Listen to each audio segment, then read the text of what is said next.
Hello Internet, this is Mars girl, Kaylin Dixon. So it's only been a matter of a few hours and really pretty much the whole world already knows, and I don't even really need to tell you, but we've lost the king of pop, Michael Jackson, today. And it's a pretty momentous occasion. You know, I can remember my parents telling me about when the world lost John Lennon.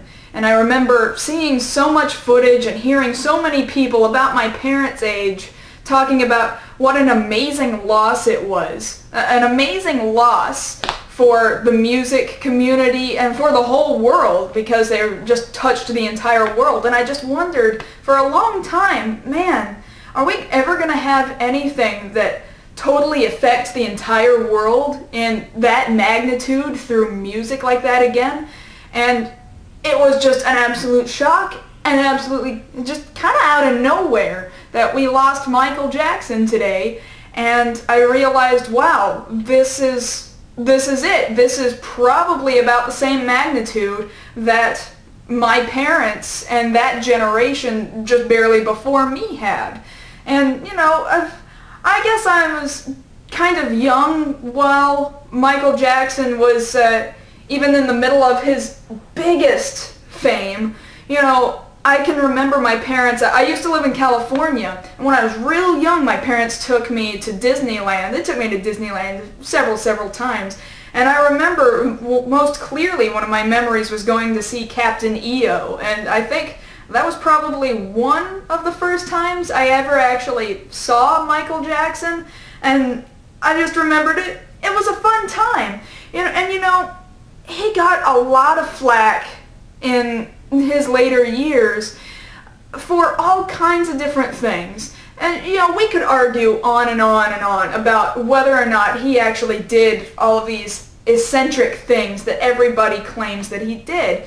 But at the same time, it's kind of like, well, think about it. He had his own ranch and his own theme park. He had mansions, he had arcades, he had stuff like walls covered with Batman and Superman, all kinds of crazy stuff. You know, this guy, maybe he was hanging out with kids because the entire time he was a kid. Because, you know, when he was like 6 years old, this guy was pushed into music by his father.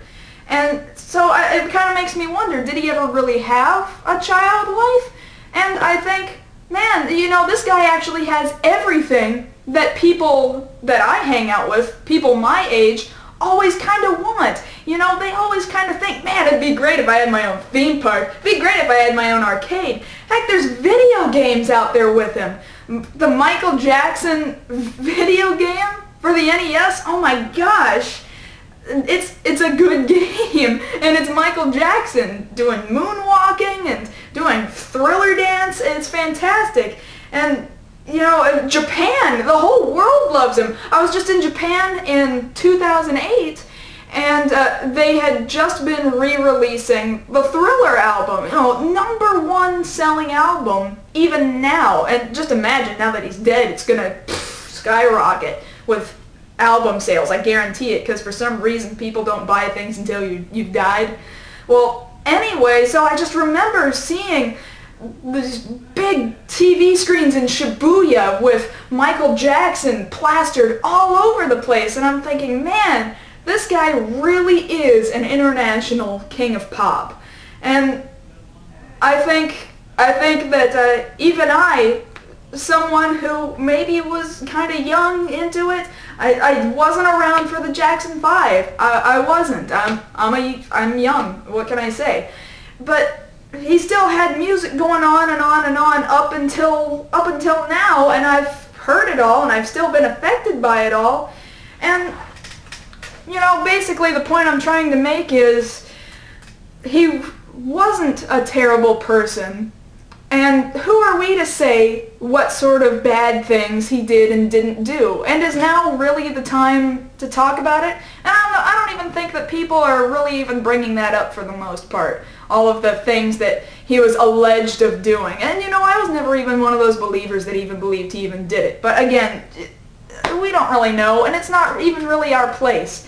And I wanted to bring up a song that my mother wrote. My mother, I grew up with my parents being singer-songwriters all throughout my life growing up. They played guitar, they were wedding singers, and they wrote their own music. They played live all the time, and they got their own albums copyrighted. It kind of made me sad after a while that they didn't do anything too much further with it, but in any case.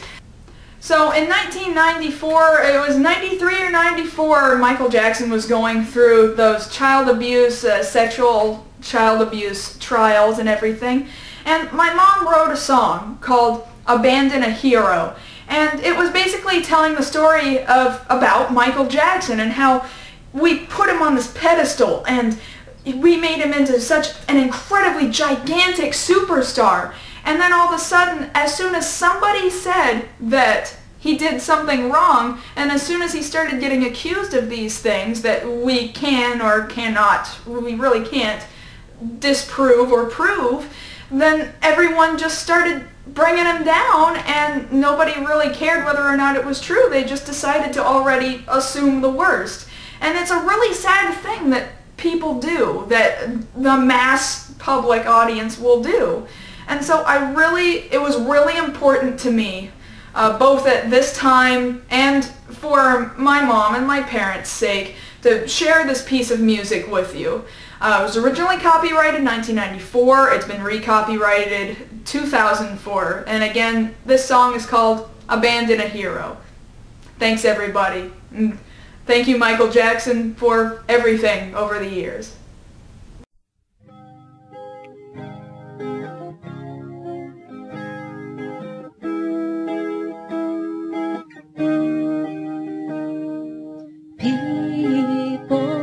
Love to have a hero and put them high up on pedestals, and they'll stay there as long as we hold them. When they struggle, down they will go. Abandon a hero. How can we embrace such shining stars and turn away when they're in need?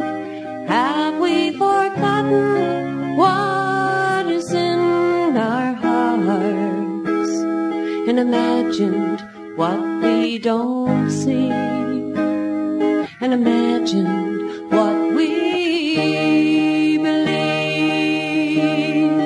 Why can't we feel much more compassion? Try to forgive what we don't understand.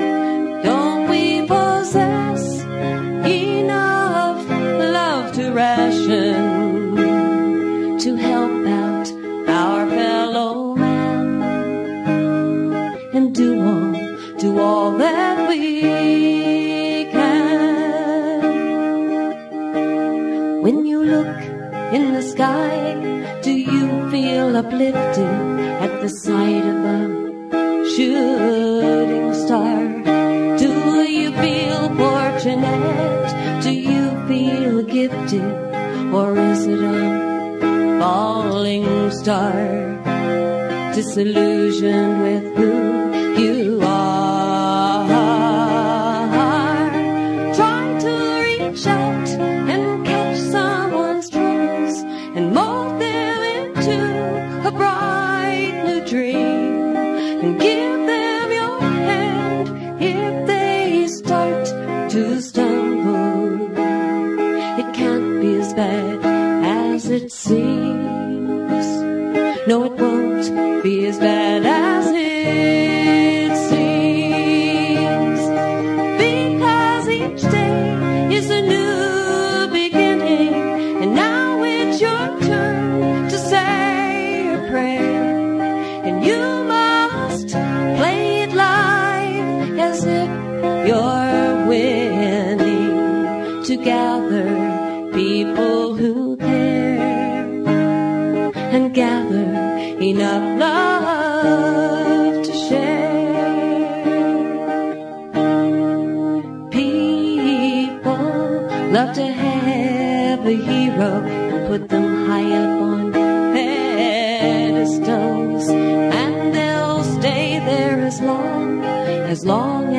hold them, but when they struggle, down they will go. Abandon a hero if they struggle, and down they go. Don't abandon a